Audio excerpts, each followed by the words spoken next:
அண்ணன் சீர்திட்டம்.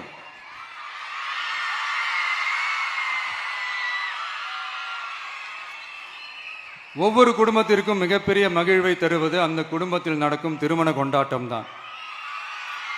அதை எந்த வருத்தமும் இன்றி முழு மன நிறைவுடன் கொண்டாட வேண்டும்.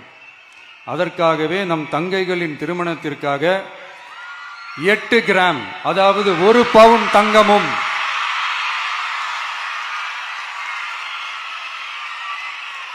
1 பவுன் தங்கமும் தரமான பட்டு சேலையும்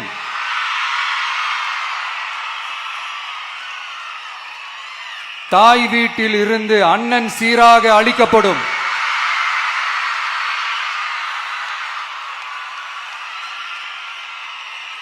இப்படியான அந்த மகிழ்வை பங்கேற்பதில் தமிழக வெற்றிக் கழகமும் நாமும் பெரும் மகிழ்ச்சி அடைவதை தெரிவித்துக் கொள்கிறோம்.